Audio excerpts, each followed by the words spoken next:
So last weekend I played at a Time Wizard tournament in which I got top 4 at playing pure Thunder Dragon. So for those of you who don't know what Time Wizard format is, essentially it's a format where you go back to a ban banlist. So for example, the tournament I played at was April 2019.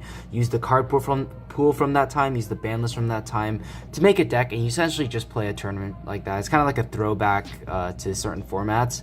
And this format was dominated by Thunder Dragon, Orca, Sky Striker, Salamangreat for the most part, so called Toss if you've heard of it. But yeah, I'm just going to be going over my pure Thunder Dragon deck profile. Like I said, I got top 4 at the event. I went 3-1 in Swiss. Funnily enough, I lost only to Crusadia. I beat Orcust, I beat Salamangreat, and I beat Subterror in Swiss, and then I lost to Salamangreat in top 4. It's a little unfortunate, but yeah, overall the deck performed really well. When it goes off, it goes off. That's what I really like about this deck. Playing this format also made me realize back in the day, like, there weren't as many ways to remove big threats off the board as there are nowadays, especially with the protection that Thunder Dragons can give you. So that's why I wanted to try out this deck. But enough talking, let's just get straight into the deck profile. Like I said, I was playing pure, so no dangers or anything. The normal summons of the deck I played were 3 Aloof Lupine and 2 Batteryman Solar. So Aloof Lupine is a very unique card in the sense that there isn't really any other normal summon that does what it does. When it's normal summon, you banish 1 monster from your hand as cost, and then if it resolves, you banish another monster with the same type from your deck. So of course, in a Thunder Dragon deck, all your Thunder Dragon monsters trigger from being banished. So that's why I wanted to play this normal summon. So if you have those big monsters in your hand that you can't summon, if you banish them, you get so much value off of them. That's why I wanted to play Aloof Lupine. Compared to something like Batteryman Solar, I know Batteryman Solar is probably the standard one to play, and I know why it's so good. It pairs very, very well with the card like Dragon Roar and Dragon Hawk, but I figured that I always wanted a normal summon that at least did something that was decent enough to where it wasn't just like a single Colossus pass. Because like technically you can say Batteryman Solar dumps a Thunder, activate any Thunder Dragon like regular Thunder Dragon hand, make a Colossus pass. But I wanted to do more than that when I drew those awkward hands of lots of Thunder Dragons. So for that reason, I decided to play 3 Lupine and 2 Solar. The unfortunate thing about Lupine, I will say though, it's not a Thunder, so it makes it so you can't make as strong of a board as if you open Batteryman Solar. So in a sense, Batteryman Solar is a much higher ceiling than Aloof Lupine, but Lupine I felt was the safer choice and would give the deck more consistency. And in practice, I really liked it. Definitely over Solar. I never drew Solar plus Thunder Dragon Hawk, and that's like the best combo in the deck. But I figured just a Lupine banishing any Thunder would just be good enough in most cases. So yeah, that's it for the normal summons. Now for the Thunder Dragon engine, very standard. 3 Dark, 3 Roar, 3 Matrix, 3 regular Thunder Dragon, and 3 Thunder Dragon Hawk for the main ones. So all like these 4 all have effects when they're banished or sent from field to the graveyard, plus an additional hand effect.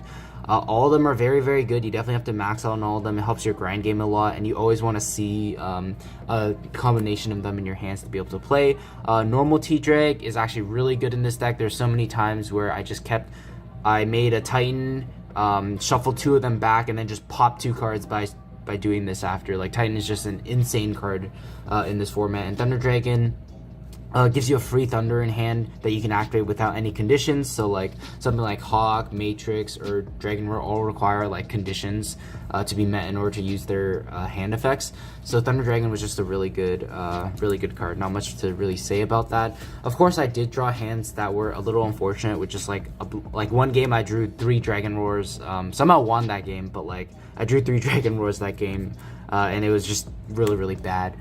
But yeah, for the rest of the Thunder engine, 1 Thunder Dragon duo, this card I never searched throughout the day.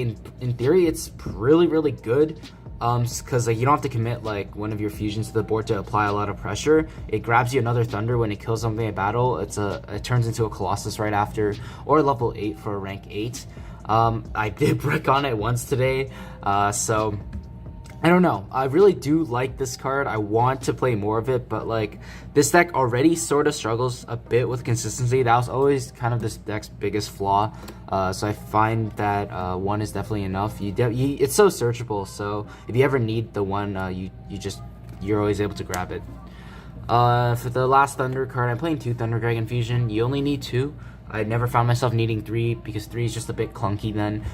You have to be able to play in order for it to actually be good. The only time like I would kind of want a third one is like, oh, if I open hands of like the original Thunder Dragon, because I can fuse like Colossus with it. But anyways, the 2 was a perfect number I found. I did go through 2 at times. The graveyard effect is really good in a format where you usually don't die in one turn. That's the other thing I found when playing this format, coming from Modern.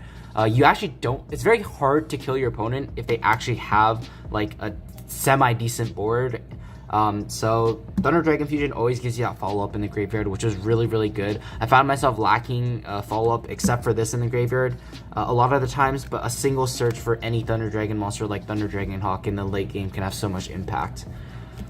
And then for the rest of the deck, for the hand traps, I played 3 Phantasme, 3 Ash, 3 Imperm. This is a lot higher of a hand trap count than I know was common for the time. This could just be my player brain from like Modern format taking over, but I really like the idea of hand traps, especially Phantasme. Phantasme in this format I figured was good against every single of the top 4 decks that I mentioned, like aside from Thunder Dragon, but you can just side that out games 2 and 3. But yeah, like Phantasme against Orcust is really good, against Sal is really good, against Striker is just like an FTK, honestly. It helps you draw into your either more hand traps, or it helps you draw into your engine pieces, fixes your hand, which was also the biggest reason I wanted to play this. It is not only a hand trap, but it also is like a consistency card in a sense. Next up, triple Ash, triple Imperm. I was really scared of Orcust. Orcust is probably this deck's worst matchup, I would say.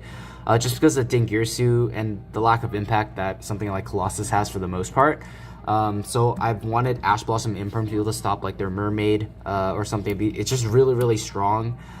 Like I realized that a lot of times their hands are just gonna be like, oh, two guys get on the board, discard a card, and then if I Ash or Imperm them, like they just pass. I found these hand traps to be really, really good. Imperm also is good in this format because it does hit opposing Colossuses in the mirror match. So yeah, 9 hand traps was pretty standard for the time. You definitely don't need more than this, I feel, unless you have a lot of space. But like this deck, I was already kind of stretching it a bit thin with the 9 cards. So I figured 9 was like the perfect number. 1 Gold Sarcophagus is a power card in the deck, 1 card combo, but also acts as like an extender if you need it. Of course, it was at 1 at the time, unfortunately. But another card we could play at 3 was Allure of Darkness. This card was great for me today. Consistency card, also triggers your Dark and Roar, which are like the best ones to banish. Of course, you also have something like Phantasme to banish and the Duo, so you have a total of 10 dark targets, so this card will rarely ever be dead. I think it was dead for me like once the entire day, but I just feel like you definitely need this card. Helps you draw into side cards games 2 and 3. Going first, like I said, can unbrick you or draw you into those normal summons. And then 3 copies of Instant Fusion. This was at 3 this format. Instant Fusion serves a double purpose in this deck. Not only is it a good going second card with Thousand Eyes Restrict, but also going first you get to make Kaminari attack, and that's a Thunder Fusion monster, meaning that you can banish it and another Thunder in your hand to make Thunder Dragon Titan, which of course can get your play started because you can trigger one of your banished effects. Instant Fusion, really good card. Definitely don't know if it would ever be able to come back to 3 in the future in this format, but back in 2019 it was at 3 and very, very powerful in this deck. Finally, the 40th card, I played Paleozoic Deinonymiscus. It's going to seem like a weird choice, but the reason I played this was, one, I wanted a main deck Mystic Mine out, because unfortunately that card is a thing in this format. And Thunder is one of those decks that doesn't have an inherent out in its engine to Mystic Mine, so I wanted an out to it. Deinonymiscus also served the purpose of being able to deal with like Orcust, because you're able to get around Dingirsu's protection effect. Against the Thunder Dragon Mirror, you're able to get rid of Colossus or Titan. It's just honestly a great card. Discarding it from hand usually doesn't matter. You're able to generate a lot of advantage with your Thunder Dragon cards, and your Thunder Dragon cards can do stuff in the graveyard too if you banish them. So it's really not that big of a deal for the discard cost. 40 cards in the main. I definitely feel like you needed 40. Just for consistency purposes, like I said, the deck does struggle a bit with consistency. For the extra deck, 3 copies of Thunder Dragon Colossus and 3 copies of Thunder Dragon Titan. I definitely feel like you rarely ever go through all of them, but the reason you want like 3 and 3 is because you want to be able to freely, without fear, just send away your monsters to trigger their effects, and then just not be afraid to link them off after. Of course, you can always recycle them with a card like Thunder Dragon Fusion as well, so I really never found myself running out of these. I definitely do think you have to max out on these. Of course, like, I would say Colossus was arguably one of the best monsters of the format. It's so hard to kill for most decks, and it can just shut out a deck like Sky Strikers completely. Thunder Dragon Titan, though, was actually super underrated. I found myself making this a lot against decks, like, because I played Solomon Great twice. I made this a lot against that matchup. This was really good even when they had Bailings, just because of how many times a turn I could trigger it. Like, it's just honestly such an incredibly good card. So that's it for the Thunder Dragon fusions. Kaminari Attack and Thousand Eyes Trick, like I mentioned for the instant fusion, both came up multiple times today. Definitely you don't need Millennium Eyes Restrict. This is definitely the one you play instead. For the link monsters, because you definitely do make links a decent amount in this deck. If you haven't realized already, 2019 was before the master rule change, so you still had to obey link rules, which is why you'll see this kind of weird link lineup. One link rebuild. This is for Thousand Eyes Restrict and Thunder Dragon Matrix. And then 2 copies of Summer Summoner. This allows you to make multiple Colossi turn 1. Because you're able to summon the things to the zone and then turn this into a Colossus in the extra monster zone right after. I never really went through 2, but I figured I would want 2 just in case, so I never ran out. You can definitely replace this with something else if you decide to play this deck in this format. But yeah, this is a really powerful card. It just opens up 2 zones for you and then turns into a Colossus. It's just really incredibly good. And then I played 1 generic Link 2 that pointed down with 2 down arrows, Beat Cop. Obviously, the card isn't very great, but at the time, generic links were kind of few and far between.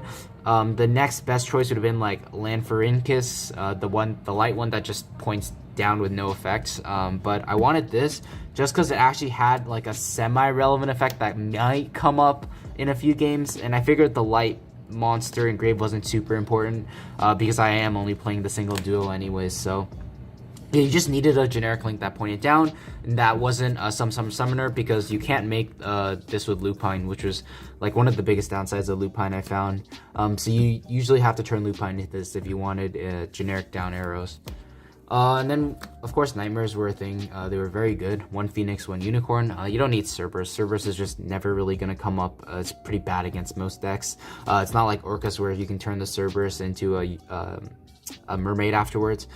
In hindsight, I maybe should have played Mermaid just so I could have used Phoenix a bit more liberally, where I would be able to just put in the extra monster zone, force out a back row turn to Mermaid just for a downward arrow, so that I could summon like a Colossus after. It came up maybe once or twice, but it didn't ultimately change the game, but it's just something to consider.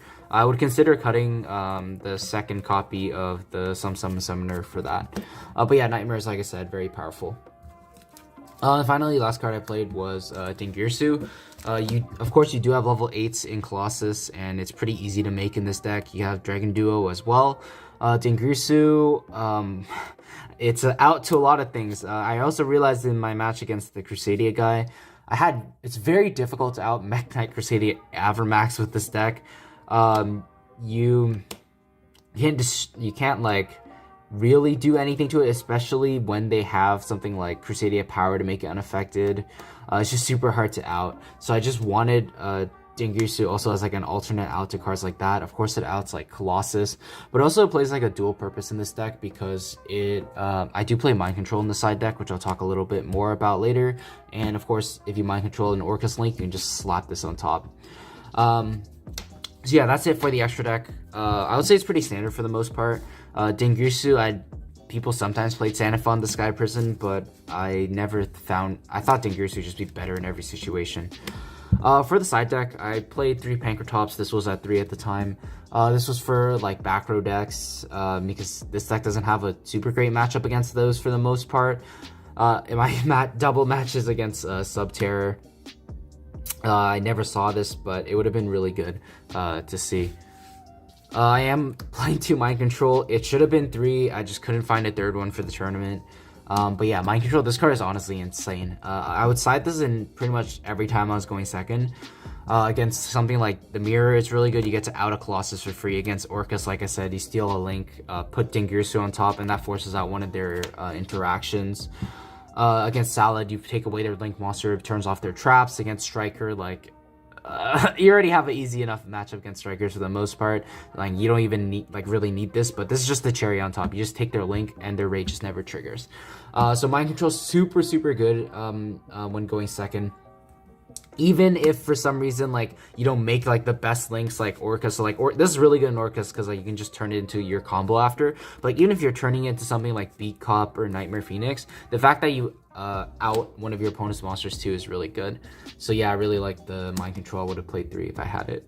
For the back row, 1 Denko, 3 Twin Twisters. I only playing 1 Denko. It is searchable off of something like Thunder Dragon Fusion, so I felt that it wasn't necessary. I also didn't want to play 3 because like I said, this deck does struggle with consistency. You do need your normal summons like Aloof Lupine for the most part to get your play started, unless your hand is really good. So I figured 1, I would just be able to search it whenever I needed. It came up once against Subterror, is pretty good. Of course, the Triple Twin Twisters is for those back row decks, because this deck does have a bad matchup against it. I am playing triple Call By in the side, and this is going to seem kind of weird as to why I'm not maining it, but Call By the Grave was mainly just for Orcus. It was pretty much almost exclusively for Orcus, because there aren't too many hand traps this format. If you consider it, it's like Ash Blossom, Imperm, Phantasme, Ogre, but Ogre does absolutely nothing against you. Phantasme isn't, you can't Call By Phantasme or Imperm anyways, and then Call By like would only be hitting Ash, which I don't feel is worth it. But against Orcus, this has so much more value. You're able to not only hit their engine when you go first, but also going second. When they have Dingirsu in the graveyard, you can just Call By the Dingirsu, and there's not able to do anything after that. And it also makes it so they can't out your board the following turn, because Dingirsu will be negated for that turn as well. So a super high impact card against Orcus. It's just a really, really good card, I realized after playing this format.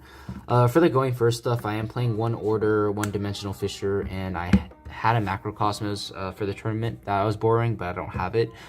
So yeah, this should be a Macrocosmos here.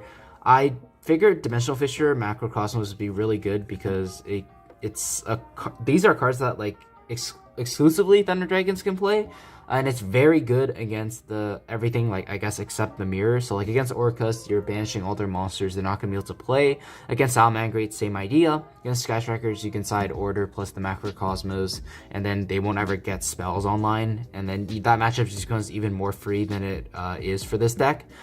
Imperial Order, I also figured was just a really good power card regardless when going first. So that's it for the deck profile. Let me know what you guys thought about it in the comment section below. I will be uploading a game that I recorded at the tournament against Salamangreat coming soon. So if you guys want to see that, be sure to subscribe.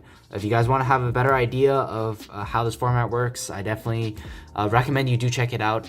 I found that overall the tournament experience was a very nice break from the current format. Just going back to play Yu-Gi-Oh! One, it was a little bit more fair and a little bit more interactive. So yeah, stay tuned for that duel. It will be coming up on my channel soon. But with that being said, I just want to thank you guys so much for watching, and I will see you guys in the next one. Take care.